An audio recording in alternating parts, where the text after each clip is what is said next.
Hello? Or, as you've heard me say many times before, what is up, bitches?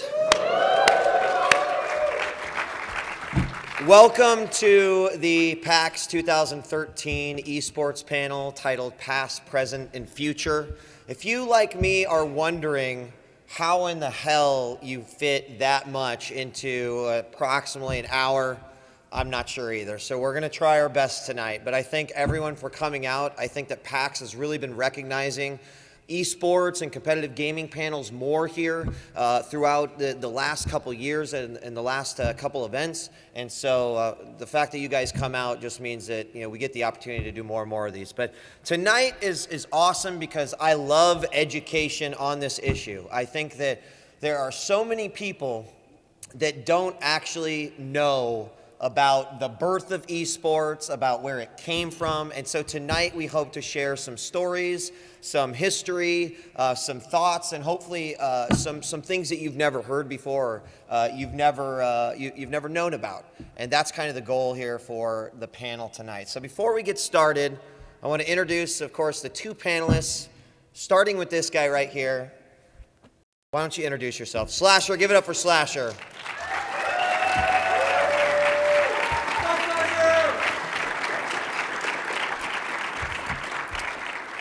Hello, everybody. It's so good to be here. I really wanted to make this happen. I put together the panel to really try to put esports here at PAX and to see how many people would show up for a panel about all games and all communities and everything represented in the entire history of competitive gaming, not just one specific and not just your own, but really the idea of esports and what has brought people together through all this time. Awesome. So just like the show, I'm going to just do one of these. So, of course, Slasher currently works for GameSpot, does the esports coverage over there, also a co-host of Live on 3. But, I tell this to a lot of people is that this guy gets a lot of shit. And frankly... Unbelievable. Hey, you like, do. Way too much, because... You do. It's truth. But... you know what I tell each and every one of those people is that I've actually never met someone who is passionate about anything that has ever had a competitive side to it. It doesn't matter if it is Pokemon or if it is fighting games or if it is Dota 2 or League of Legends or StarCraft 2. If someone is playing it professionally and there's money on the line, this guy cares about it. And I just really don't know anyone else in this industry like that. So for those assholes out there that keep giving him crap, there we go. I'm djWHEAT. I work for Twitch TV. I do shows on One More Game, and I love esports. And I wouldn't be here if I didn't love esports, so I'm really excited to kind of talk about the history. And we're going to start here in just a second. But first, and come on, guys, participate, because I think this will actually be very indicative of the dawn of knowledge of esports. So does everyone know what esports is right now? Raise your hands. 2013. All right, so did you, no, God damn it, keep your hands up. I wasn't done yet. Okay, so 2013, this represents the scope of esports. If you look around, a lot of people know about it.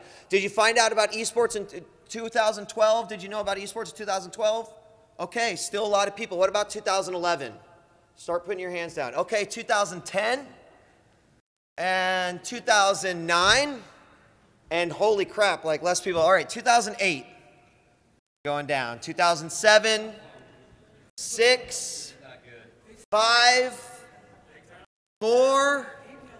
I'm impressed that we got this many hands still up. 3, 2. Do you know what year we're starting in? You probably have no idea. 1. 2000, 1999, 98, 97. You can see here. But believe it or not, we can keep going back. 90, where are we at? 96, 90, 18, 31.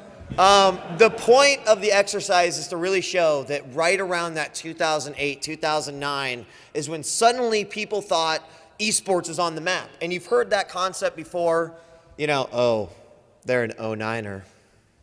Yeah, there's a lot of 09ers out there, and it's okay, but we want you to know about all of the shit earlier. So Slasher, before I kind of pass it off to you to start off with our first year, which is 1987, we do want to give a nod and a shout out and appreciation to the dawn of like arcade high score. I'm talking about the Twin Galaxy era of guys trying to get the high score in Donkey Kong, Pac-Man, Q*bert, because honestly, that is a big part of the roots. But you know, for us, for where we're at right now, we're kind of focusing on where we see the esports now and where it started. So with that being said, Slasher, why don't we start off 1987, what happened and why do people need to care? And, you know, in traditional Live on 3 fashion, I need to make a second preface to all of this. God damn it. Is that the title of this panel was eSports, Past, Present, and Future. Now, this terminology has been talked about throughout, you know, the entire history. Does anyone even know where it comes from? No, because we don't know where it's come from, and I've actually been working on it this weekend to try to find out where it came from. And I talked to Thresh and you know some old guys in CPL, and they say it is a term that is from the old PGL leagues and from the IRC system, and that's the farthest back that I know so far. So it has been a PC-centric term throughout its entirety history of the term esports, but that is still not encompassing really what it is today, which is the competitive gaming aspect that is for all genres, and that it has to include fighting games, which to them has never been a part of... Gutex is smiling back there. Esports fighting games, yeah! They did not identify themselves ever as esports throughout their competitive history in the arcades. And in still traditionally, there is, you know, some fight back just to the word and how it kind of represents and just the terminology, etc. But we're including them anyway. But saying this, yes. We have to include them anyway. So 1987. It all starts as Street Fighter 1 comes out in 1987. 1991, of course, Street Fighter 2 comes out, and then 1992, Mortal Kombat comes out. Also, this kind of starts, for me personally, an era that some of you may have been heavily involved with, and that, of course, is the BBS era, the sort of pre-internet era where you would call up modem to modem. You'd often play over IPX or over BBS, door games, etc. And for me, this was a lot of my first entry into competitive gaming. But in fighting games, for 1992, it is Street Fighter 2. That game is still played till today. There are still tournaments for Street Fighter 2, and you watch them every year at EVO in the HD Remix tournaments. And they're great to watch still to this day. That shows how great of a competitive game that was. And in 92, you had Tomo, which was regarded by pretty much everyone, including Mike Watson and Valle, as one of the best players of all time, who quit early, 17, to go study and chase girls and go hang out. But still to this day, those same people, including James Chen, when he played with them in the SoCal arcades back then, him and Tony Su, they would just wreck everyone. And they were really regarded as the first true best competitive players in America that stood out in their game for any genre. And, you know, during this time, of course, we started to see the buildup of the rivalries that started happening between West Coast and East Coast and NorCal and SoCal. And, you know, in the grand scheme of things, those were some of the original esports rivalries, whether, you know, you think it's Team 3D versus Complexity or whether you think it's, you know, IDRA versus the Koreans. Like, back in the day, it is really the fighting games that sort of like showed that the rivalries are just a basis of competition. And honestly, if you don't have rivalries, then something is not right. It's not, you know, the sports itself just asks for rivalries. So it's interesting to, you know, sort of consider that. Now, you've got then, Slasher, the one side, which is the arcade scene.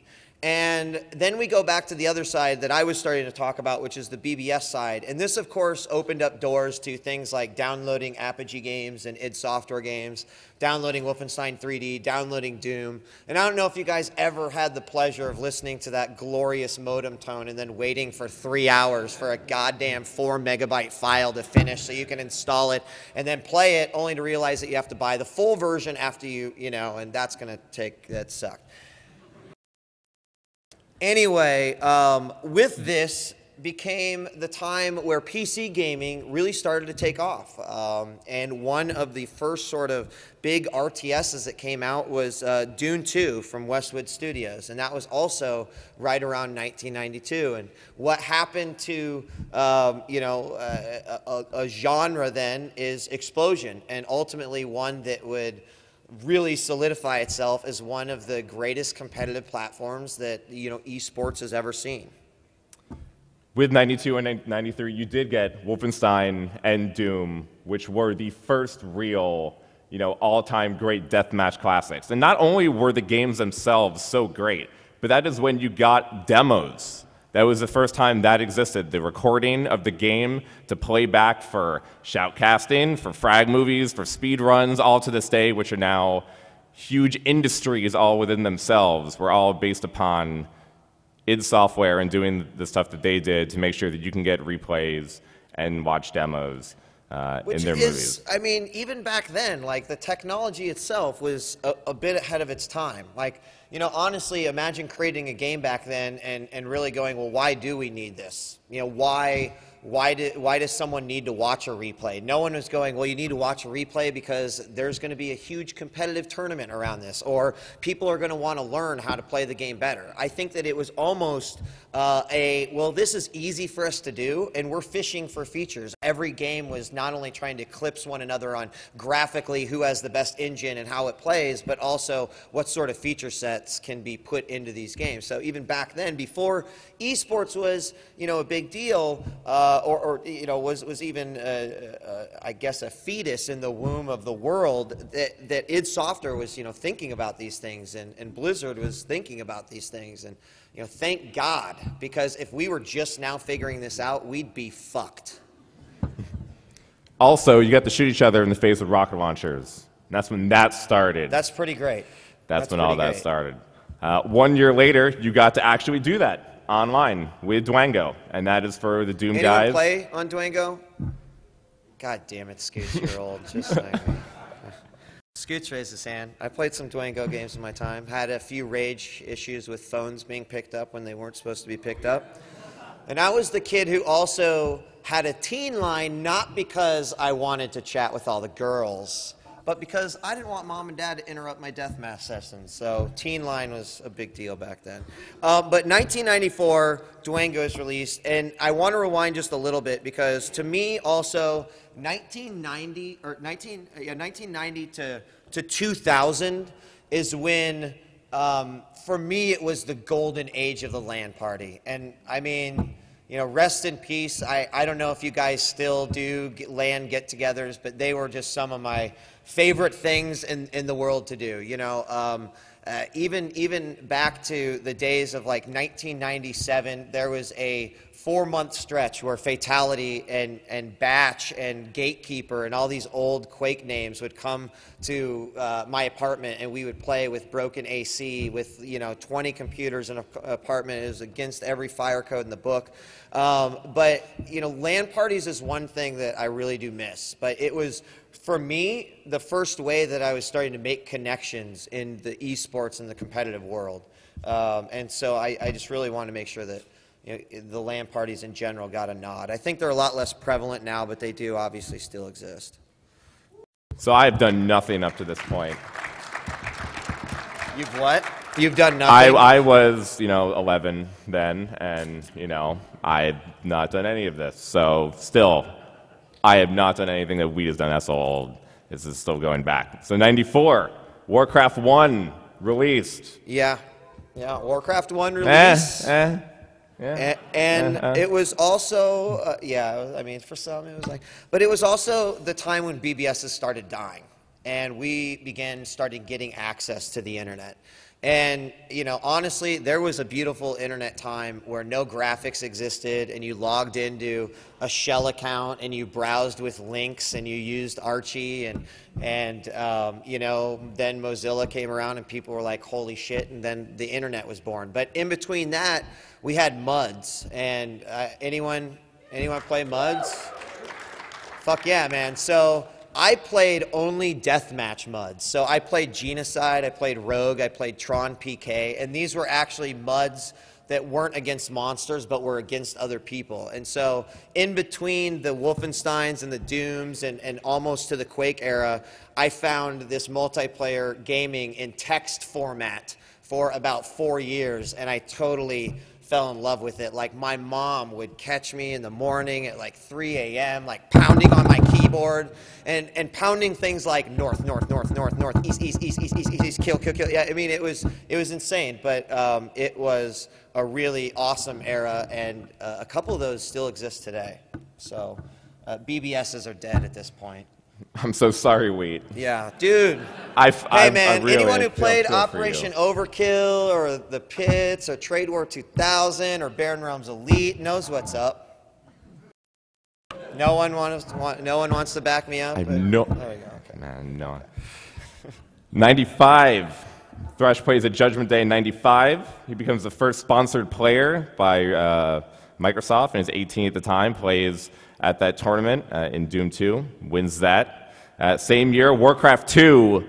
Now I finally am in the competitive gaming. Oh yeah, Slasher's in it. This is my entry into real competitive gaming. I mean, I played Street Fighter 2, you know, on SNES, but it doesn't count really. But Warcraft 2 was my first time playing online against another person, someone that I knew, like a best friend that I've grown up with, and then since then, I, you know, really have been addicted pretty much to competitive gaming, always wanting to play online, never wanting to go back to a single-player experience or an offline experience against a computer ever again. It really was Warcraft 2 in 95. By the way, you know, with 95 also and Thresh, I just want to ask, does everyone know who Thresh is?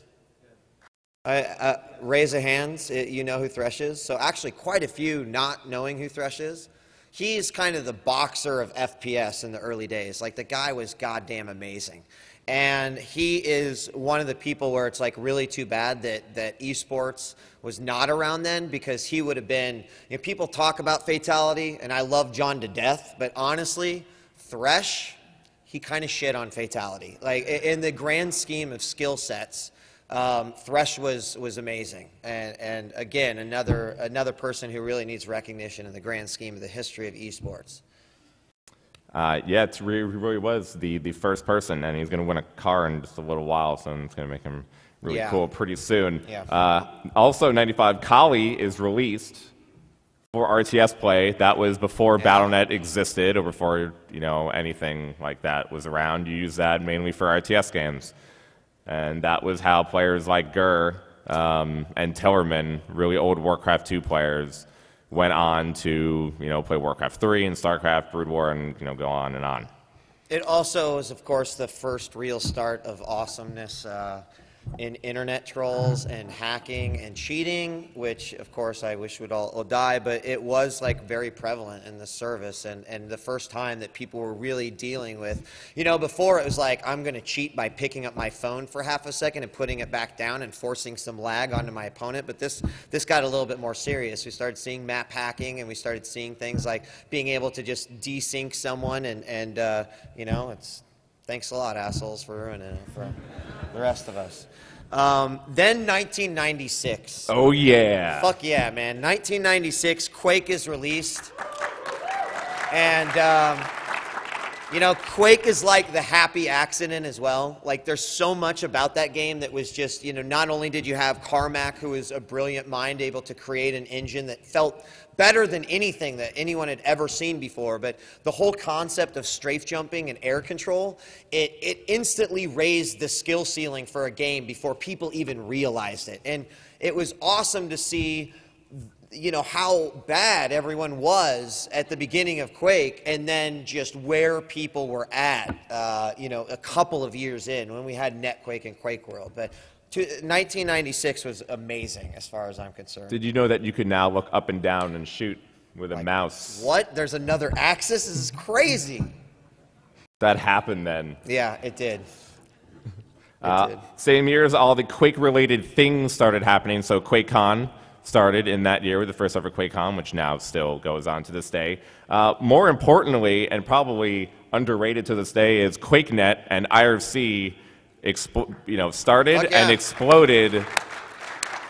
The communication service that has served throughout competitive game and esports history. Now till this day, there are still some people still on IRC and some channels that you can go to. And if you really want to find some people, you can still do it. I'm still on IRC sometimes. Not to mention, if really IRC hadn't been around, a company like Twitch would never be able to have a robust chat system like it has. To be able to support 500,000 people simultaneously chatting is ridiculous, and that kind of paved the way for that, and that interaction as well. So, I mean, I spent too many hours on IRC, so that's definitely for sure.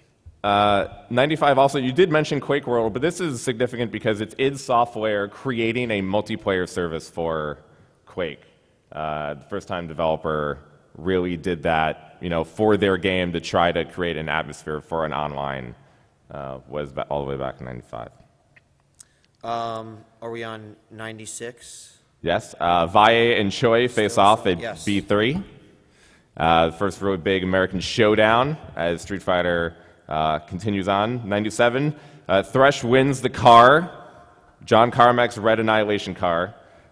Which honestly is kind of iconic when it comes to esports, and it really should be. I mean, yes, we have guys winning $25,000, $50,000, $1 million going to some teams, but really one of the first giant prizes in esports was John Carmack's Ferrari. The guy who made the game put up his car for the person who would win, and that's pretty awesome. First, that he would do that, and second of all, that was kind of, it was such a big thing that it will be solidified in esports forever. No one will ever forget about the car that Thresh won before there was big money involved. Man, more importantly, it gave Angel Munoz an idea. Really? No, sold that thing. 97, later that year, CPL launches with the frag. Yeah, they deserve a round of applause. They did so much. As we talk about kind of, what they did and what they accomplished, CPL saw some of the best competitions in games like Quake 3 and in Counter-Strike. It then kind of went a little bit stray, which I'm not sure how much we actually cover in all of this, but it was the place for competition at this point, especially in North America. Yeah, in the West, everyone played on Cal. If you played online back in the day, that's where you played. Then you played in tournament. It was always CPL. That was the event for Counter-Strike and for Quake, and those were the two biggest games in the West. Throughout, the first, 10 years here. And there was nowhere else to really play in the beginning. And Angel Munoz, for what he did for the community, he calls himself the godfather of esports. You could debate that one way or another, but CPL really did solidify as the first true professional league for players to launch their careers off of, to be true superstars, with one namely in mind, though he'll come in a few years. Sure, and it should be said that Slasher makes a great point in that CPL did sort of pave the way for the first competitive competitions.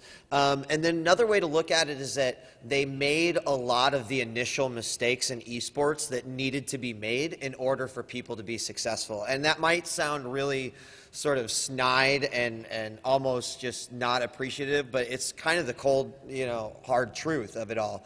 There were a lot of things because Angel didn't necessarily, he had an idea and he had a vision, but no one had an instruction manual for how you convinced people to sponsor your competitive gaming event. So risks were taken, and sometimes it paid off and sometimes it did not. But CPL, for as much shit as they get, they really made some mistakes that were key to the success of a lot of leagues that now are around today, and also were formed to kind of continue the journey of esports.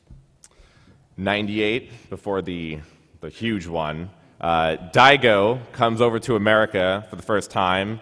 Daigo Umehara, which is still considered, maybe the best Street Fighter player of all time. The Japanese legend who, was always played in Japan, and Japan and America never was really able to talk to each other, so they're never able to play against each other, and each of the communities and scenes didn't know how good the other. Weekend at PAX East on Thursday night at the Mad Catz Unveiled event, just to show you the longevity of these two. And at PAX East on Thursday night at the Mad Catz Unveiled event, just to show you the longevity of these two. And Daigo won in Street Fighter Alpha 3. 15 years later. To begin the dominance of Japan, pretty much over over America. Oh, Freudian no. slip. It's it's not even true lately, too, so it's bad. Over America, pretty much until now. This is what I deal with. I love it. Yeah. It's great. Now the big one, and hold on. Before the big one, no, I mean, think about it. This was 1998, and even during this time, if you would have told your buddy, like, yo, man, this super kick-ass guy from not Korea but Japan is coming over to the U.S., and he's going to play this other guy who's really badass in video games, you're crazy. Like, what? Who does that? That doesn't make any sense. But now it's just like a normal thing for all these, this global esports to take place. So this is kind of the first time that we're seeing these international rivalries start to form. So yes, 1998, a little game called StarCraft is released. And obviously, some fans, and you clap, but like really you care about 1999 when Brood War was released, right? And so in 1999, Brood War kind of changed everything for StarCraft 2, and there's actually getting there. There's actually one of the greatest videos that I've seen about StarCraft, and I encourage you to go check it out on YouTube. And it's this like 6 to 8 minute video that shows you just basically the patch, the timeline of patches in StarCraft all the way to Brood War, and just to see sort of how things changed and shaped into the competitive behemoth that it was in Korea and globally. But it's obviously a big year as it relates to what's going on right now. I mean, you can see how big StarCraft 2 is right now. What do you mean? That's how huge StarCraft releasing in 1998 is.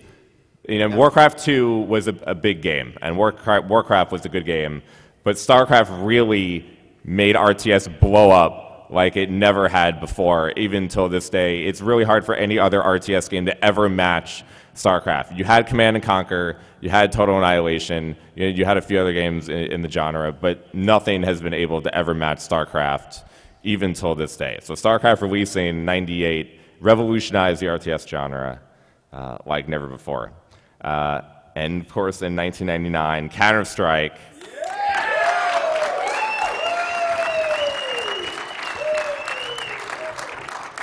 And, Counter-Strike went through its fair share of interesting patches as well. I know that there's even some players that will swear up and down by 1.x patch and how this patch ruined the game and this one ruined the game and this one made it better, but ultimately it was 1.6 where things were decided. And I think that Counter-Strike was the first game that was able to really bring together the global competition that hadn't really been achieved yet. In StarCraft, yeah, we had some foreigners go to Korea and try to compete. In Street Fighter, we had Daigo coming over and playing versus Valle, but we didn't yet have this sort of grand scheme of teams from Sweden, teams from North America, teams from Germany, teams from Brazil start to create rivalries and compete globally. And so that's one of the reasons why I think Counter-Strike is really dear to my heart in the grand scheme of things. I was not as big of a player as some of, like, especially this Yahoo right here, Scoots, but I obviously put a lot of time into it to commentate it, and for that global reason that it brought the sort of the global team rivalry together, it is it deserves a shout for that. Counter-Strike brought CPL up and also put Quake down. Quake's been dead for dead like for 12 years. The community put Quake down, Slasher. Well, wheat. Still, this was the beginning of CPL when Quake was the biggest thing, and then Counter-Strike launched, and it switched pretty much overnight, and it never went back. Yes. And Counter-Strike had always gone on until then. But also in '99, it was the first time that America and Europe played on LAN in a PC game, with Death Row and Clan 9 playing in Quake 2, and the Swedes from Clan 9 doing what they've been doing since, till this day, beating the crap out of Thresh and Immortal Slasher, and the American Quake players. There's some little known facts about this match. This might be the first time that the concept of why don't we have isolation booths came into existence, because the Swedes spoke Swedish, but they also spoke English, whereas the Americans, of course, were all stupid, so we speak one language, not Swedish. There was an issue of two sets of, imagine the room just split in half, the Americans on one side, the Swedes on the other side, and everyone could hear everything happening in the room. Now, Quake, in particular, Quake 1, was so particular about item control. Like the whole game, yes, it was movement, yes, it was aim, but item control is what could completely let another team dominate another. So when the Americans would say something like RA's up, LG's up, and the other team heard it, they felt like their performance was affected by the fact that the Swedes could hear them. So, in a funny little story, the Americans get the bright idea, being so smart that they are, and maybe more ammunition, Slasher, against why American esports organizations struggle against the foreigners. They decide that they're going to give the power-up names the names of fruit. So, Mega Health became the watermelon, and the red armor became the apricot, and the yellow armor was an apple. And in theory, they're like, God damn it, this is the best idea ever. They're never going to figure this out. But you can imagine in the first 2 minutes, and quad spawns, and they're like, all right, guys, everyone to the watermelon. Jesus, what the fuck? Why aren't you at the watermelon? What the fuck? Which one's the watermelon? It didn't work out too great, but you could see that even back in '99, we were already having some of the problems that people still bitch about today. Side note, they had excuses that they were playing Quake 2 instead of Quake World, and that's why that they lost. Yeah, pity, right? 1999. Same year, Fatality, as we didn't mention it before, as that player to take off from the CPL's rise, it was him as really the true first huge professional gamer in the West to make a large sum of money and to make his entire career about playing games professionally.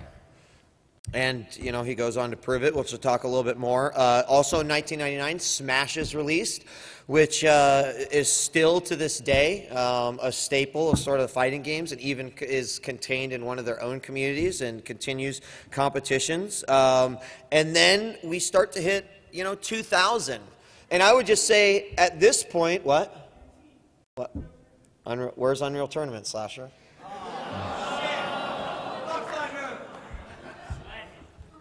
Can you recover here? You know what? I cast it. I'm a Quake player. I'm okay with this one being my bad. Ooh. Actually, while it's fair to recognize Unreal Tournament, because again, I casted Unreal Tournament on UT 99, 2002, 3, 4. Not 3, but Epic Games was one of the companies who was very flippant about competitive gaming. And it's actually unfortunate because they could have been one of the strongest contenders, where id Software was making their strides and was making their advancements in esports. Epic Games, and I love Unreal Tournament, I'm sorry, but I mean, even you would agree if you were a player or competitors that Epic didn't quite get behind it the way that they should have. And I think that's why Unreal Tournament is sort of wherever the fuck it is right now. It doesn't, Unreal Tournament 3 was kind of a massive failure, and Gears of War is Gears of War, but I personally would love to see Epic back in it. By now, all the PC games are established. You have your Quake, you have your Counter-Strike, you have StarCraft, Unreal, and now there's multiple iterations of them, and you have your legit franchises that are going to continue on. Now it's all about the tournaments and the games and what happens after. So 2000, still to this day, Gur, the Canadian StarCraft player from Brood War, is the only time he's gone over to a foreigner has gone over to Korea to win the OSL. And I don't think it's ever going to happen. Well, of course you don't think it's ever going to happen against Slasher. And Gur, even in beyond 2000 to 2003, was still competing in the World Cyber Games Brood War events. And he still has a massive, massive popularity and following over in Korea because he was recognized as one of the first foreigners. Elke is another one who gets a lot of recognition from Elke's French. He gets a lot of recognition for just being foreigners who could compete over there in that environment. 2001, Halo is released.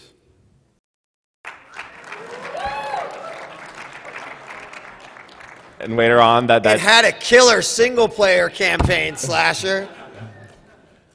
It later goes on to spawn what probably is the largest league in North America right now, and possibly the world, you could argue.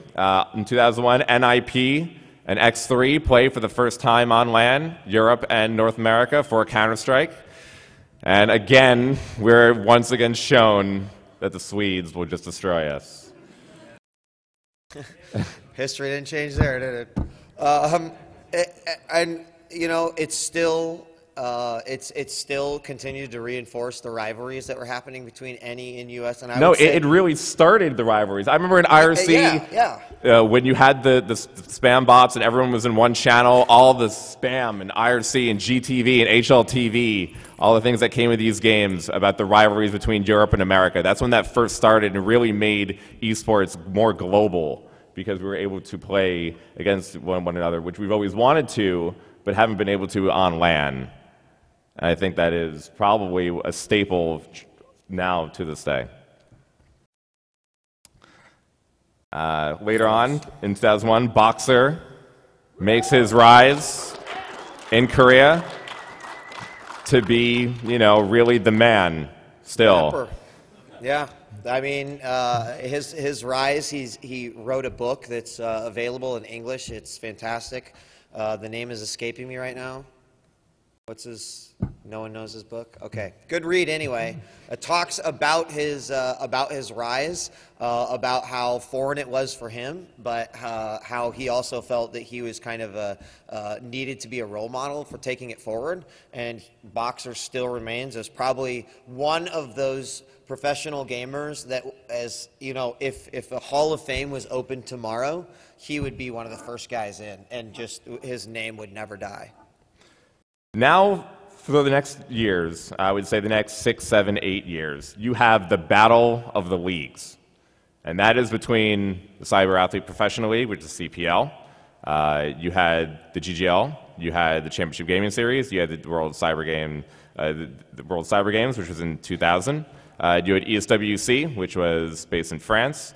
You had the World Series of Video Games, which was based in North America. And all of these leagues existed in an 8 to 9 year period, along with MLG, based upon Halo in 2002, which was still around to this day. But all of those leagues, how many are still around? Well, MLG, ESWC, WCG, of course, each of those sort of in a shell of their future selves or their previous selves. None of them quite. Let's just say that WCG and ESWC saw their peaks during what some would refer to as the initial golden age of esports, where people during the 2002 and 2004 era were like, wow, this is really, it has the potential to explode, and we can sell this, but it's still a tough sell. Of those particular leagues, I kind of go back to the same thing I said about CPL, is that many of them were, again, making a lot of the mistakes that needed to be made in order for, the 2009, 10, 11, 12 leagues to form and start to operate efficiently. But also keep in mind that back then, we didn't have video streaming. It wasn't until 2005, 2006, where maybe you were watching a 320 by 240 stream, and you had easy access to it. So that changed a lot for the organizations, because they just couldn't get as much exposure as they eventually were able to get in like 2008 and beyond. And each of the downfalls of the leagues over the years, two of which you were, a part of. Yes. And GGL. That doesn't say anything about me at all. At all. They had each paved the way in different ways. The CPL with the initial starting of trying to do a world tour and trying to have a bunch of different stops and a bunch of different players play different games and make a lot of money. The WSVG tried to follow up on that, pretty much that same model, and try to make it work as well. And that go down. CGS tried TV and a lot of venture capital, $50 million in a few years. And that didn't work out? That did not work either. And thank God it didn't. Because right now, with video streaming, I'm so sick and tired of journalists asking me, well, gosh, with this getting so popular, when is it going to show up on TV? Because you know what? It's already been there once. Sure. It's already been there once. It didn't work out too well. And it makes zero sense to me that you would limit the ability for someone to watch esports or competitive gaming. The moment it's on G4, suddenly you just fucking remove access from every single person that's outside of the United States, and why would you ever want to just sacrifice that? Why would you ever want that to happen? So CGS, I wouldn't give it up for the world, and it is one of those things where I'm glad I was a part of it, because I learned so much. And I'm glad that it failed, because it really does show us that the future is on a global internet scale, and that's what is making it as large as it is today. So thanks, CGS, and the $20 million that you just kind of shot out of a fucking cannon into the world and into esports, because it actually did help. Turtle One Entertainment, Electronic Sports League, and Major League Gaming are the two ones that are prominently still around today. We could say WCG is in there too, but I don't really think anyone considers that so much so. 2003, Defense of the Ancients comes out. We all see what the genre is now, so that is a landmark in that genre, as coming from a mod of Aeon of Strife and was in Brood War, and then evolving on to what it became in Defense of the Ancients, and all the hard work that was put into it by the community for a game, similar to Counter-Strike. Really, to see how the genre is now in terms of all of Dota or MOBA or whatever the hell you want to call it, no one's ever going to agree again on this one, the type of game this is. But we see that it is now potentially the most played competitive online PC game as is today. And so. I mean, just the fact that it's so crazy to think even now that there might be undiscovered genres of competitive gaming out there. I mean, if you really think about it, like I recall my first true exposure to Dota competition was at a BlizzCon, and I want to say it was like 2007. And it was probably in a little roped off area, no larger than the stage that we're standing on here today. But I remember, God, there was like a sea of people around it all the time. And to think that that genre was sort of invented within, within a range of time where it seemed like, FPS was there and RTS was there. And, we're starting to get stealth and we got driving games and this, but here comes something new and something unique. And who knows what's still out there. And at the same time, whether people like it or not, Call of Duty in 2003 also came out, which was at one time and still is a strong competitive PC community based upon Medal of Honor and how that game evolved into Call of Duty. And now we see this game is the biggest FPS in the world. Undoubtedly. Why do you look at me when you're saying like you want my every year insurance slasher? Like every year every year, you're right. Every year, good. And it was also the continued push of the genre of game like Counter-Strike and Call of Duty and the more tactical game to destroy deathmatch, which is still now gone on, till nowadays. Where there's even an interview like a few weeks ago in PC Gamer talking about, they're not really being deathmatch games so much now. You have Shoot Mania, but you have like things like Firefall here and there, but it's not to the extent that the tactical shooter became over the past decade, where there's been dozens and dozens and dozens of games. So this is the point in the panel where we realize that we're starting to stretch ourselves thin on time a little bit. So we might accelerate some points here. Is that fair to say, Slasher? Yes, because if we would go into all the different leagues and everything that happened between those leagues, it would be impossible. They each have their own vices and issues over the way. You could then take a lot of that and fast forward to 2009 when the little show started called Live on 3, and it was in January, and I appreciate being able to give respect to to originators, to roots, where credit is due. And it was actually Jason Lake from Complexity, who was like, "Wheat," white shirt and red tie. I'm sure I'm on the phone with him. He's like, "Why don't you do an eSports show?" And I was like, "Okay. What do you want me to do?" And he's like, "Oh, I don't know." I'm like, fucking CGS it's dead and there's nothing really going on, like stuff's struggling. I'm like, okay, what the hell, I'll do it. And came up with Live on 3. But anyway, Jason Lake was the guy that kind of put the idea into my head. And after 3 episodes, and this is where I have to apologize to Jason Lake, after 3 episodes, I was doing it on the Complexity site, and I said, God, this is actually a really good idea. Jason Lake, I'm going to go ahead and go over here and start doing the show. Thanks for the idea.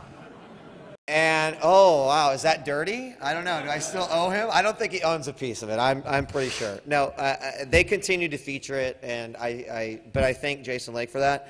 Eventually, this guy joined us, and then that guy joined us, Sir Scoots. And I just have a note next to Live on 3 Begins, and that it was next to impossible for us to find 2 hours of content to fill. And now we get bitched at when we don't cover everyone's favorite league or everyone's favorite game or the top news item of the week. And it's crazy to think that even back in 2009, it was like a week could go by and we're like, fuck, guys, what the fuck are we talking about tonight? Like, really? Like, there's an event in 2 months? It was that bad.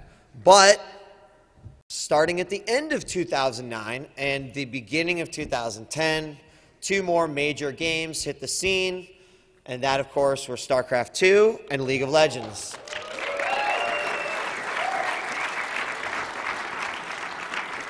And League of Legends came out first on the October 27th of 2009. Hard to imagine that it launched with 40 champions compared to the amount that they have now, which I think is it just over 100 or about to hit 100? 111. Great, there we go. And then on July 27, 2010, of course, after a long beta period, that's when StarCraft II Wings of Liberty was released. But it was really at this point where we sort of defined the present. We're living in it. It's now. It's the fact that from this point we started seeing, you know, huge numbers on Twitch. We started seeing these competitions happen on a monthly and then on a weekly basis. It's been nonstop since 2011, and it's showing no signs of slowing down. So as far as the present's concerned, you look around you, open your eyes, like esports is absolutely existing and flourishing where we are at. I think that one of the reasons we do Live on 3 is to kind of keep everyone up to, you know, speed with what's going on, so if you're interested in the present, you know, we encourage you to tune in on Wednesday into Live on 3 Plug. It's on onemorgame.tv. And with that being said, let's talk a little bit about the future. And then I think we'd really like to open the floor up for questioning. Even though we don't have much time, if we're willing to go over, we'd like to. But I know that they have another stream later on, so we'll get rowdy if they don't let us, and we'll try to extend this a little bit. Is that Slasher will for sure? He's like, this is my impression of Slasher. Like, can we do a 4-hour show tonight? I know you have a kid and everything, and never get to spend time with your wife, but let's no, I'm just. We still don't have equal boxes, Wheat. Hey, big box. All right, cute kid couldn't be with us today. Flew to Boston, but unfortunately ended up in like, I don't know, some foreign country. It didn't work out. So really up to 2009, we had the ups and downs of esports throughout the entire 2000s of leagues opening and then closing, players doing well, players not doing well, games doing well and not doing well in terms of their communities, how many they were playing and what games they're playing. And then since then, you had the revitalization of all the different genres with Street Fighter, with StarCraft, with League of Legends, and you know, new Counter-Strike now, new Call of Duty, new Dota, new everything in every genre possible. We have the greatest developers. Sup, Quake? Are you saying Quake 4 wasn't great? Quake 4 was shit. And crouch sliding Slasher? Crouch sliding? Come on. So now we have those games, and if we're going to talk about the future, I believe that we will never have the slope back down again for esports. I agree. I think this is the first time that I can say this, being in this industry for the past 13 years or 14 years of loving competitive gaming and loving esports, that I cannot see a downturn right now for what is happening in this space, and I only look for the future.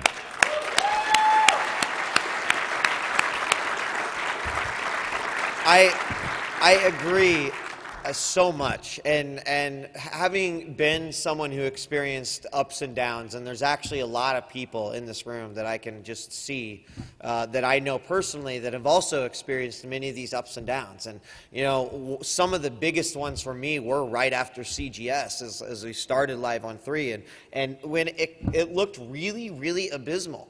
And when we actually started Live on 3, part of it was that we were skeptical that it would ever be able to sort of get back on its feet. And we knew that it was partially the game selection, like what is the next game that people are going to actually care about. And so the games that came out from 2009 to 2010 made a big, big impression. I would say the only way that we are going to end up in another slump is if for some reason we hit a point in time where, again, we just have really shitty game selection. I mean, there will be periods of time where we will be playing games that we've been playing for 10 years. But I do think that it is prudent that we have games that will continue to sort of carry on the namesake or the bloodline of esports. Whether this is the new MOBA that comes out, a new FPS, and trust me, games are going to come and go. But let's just hope that that never happens again. And within the state of development these days, I don't think it's going to. I mean, it's got to be next to impossible. Let's just hope. So Slasher, regarding the future, recently we've seen some leagues go under, some of it not by any fault of their own, some of it because funding might have run out, or maybe a model that just wasn't working. But in the grand scheme of things, how much more in the future do you see, say, leagues failing and maybe more solidification of leagues or leagues coming together? Like, where do you think we stand on that? That's probably one of the biggest issues we have right now. There are still 8 and 9 major leagues, even whatever happens with IPL happens. And they all want to be, themselves. None of them want to merge right now with anybody else to create a super league. And I know there are like partnerships between ESL and DreamHack and MLG right now. Right. But they're not merging together. So I don't really know how far they're going to go. Something's going to have to happen over the next 3, 4, 5 years with all of these leagues running independently, especially if they want to work with the teams and work with the players. I mean, things are not like hunky-dory right now between the teams and the leagues. They've, throughout history, they've tried to work with each other, but with now money infused into esports, making this a legitimate industry, there have to be standards set between each of the different parties. It's pretty much always been the wild, wild west up until this point. Esports has always been like a universal idea startup, which has been tried by 10 to 20 to 30 different startups within this idea, all trying to make an idea work that never existed before. On top of that, and I think probably my last point just on the future, because I really want to open the phones, if you will, or to Q&A, is that you're going to likely see the Riot model continue. And I don't mean a free-to-play model. I mean the model of, if we want to make the best league that we can make, then we need to do it ourselves. And that's that's what they're doing, and that's their goals and their aspirations and all of it. And I could see Blizzard doing that. I think Nadio, the Shoot Mania folks, they're kind of trying to do that. We've seen Firefall do that, and they sort of are in the half in, half out of the whole competitive gaming thing. But I think that more and more leagues are starting to realize that it facilitates the competitive community of our game. It allows us to market as well, like it's a giant commercial, whether you guys think that's cool or not. It is. Every competition is. And, it allows them to do one of the most important things that has held back a lot of leagues in the past, and that is have some sort of a say or understanding and be able to implement features, patches, balancing, etc., that is so important to the competitive side of gaming. When you look at a game like League of Legends and what Riot can do when they control their own game, if they think they know how to cover their game better, fuck yeah, they just code something into their game to facilitate that. And having that sort of power, I want to just go back to example. Painkiller it was in the CPL World Tour. And for like 9 months, they promised during the World Tour, we're going to have a spec mode. Because we didn't have a video system back there to deliver stuff. And it never happened. And I just wonder if Painkiller would have gained more popularity, more users, more people playing, if they would have had that spec mode. So in the past, we've seen it kill people. And in the future, I see the companies, when they're creating their leagues, able to control sponsorships, whether or not they handle the players or not. It may seem like something way foreign to a video game development studio or company, but I think that Riot is making it something that could potentially be the norm. And in fact, I believe even within the next year, we're going to have our next sort of Riot model appear. It is a different model that's ever been used before. We've always had independent professional leagues.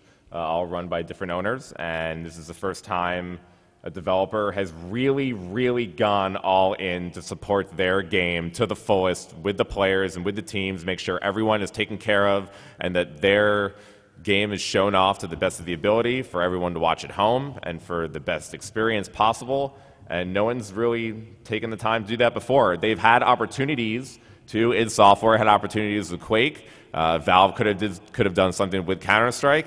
Dota was a mod inside of Blizzard, and they let it go. StarCraft, Brood War, of course, Blizzard has had issues with Kespa, and they had to go through a lawsuit just 2 years ago. So, they had their opportunities to make this happen, and it might be the way of the future for many of these games. So, do we have time to do Q&A?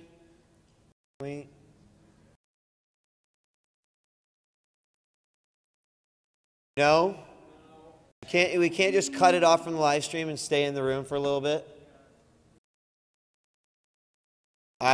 Sorry, live stream.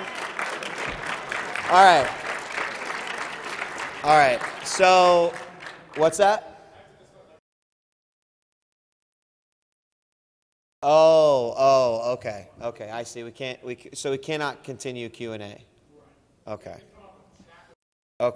Well, we'll continue Q&A on Live on 3 every Wednesday. Thank you, everyone. Hope to see you on Live on 3 every Wednesday, 7 p.m. Eastern Standard Time. And thanks a lot for coming out and supporting esports.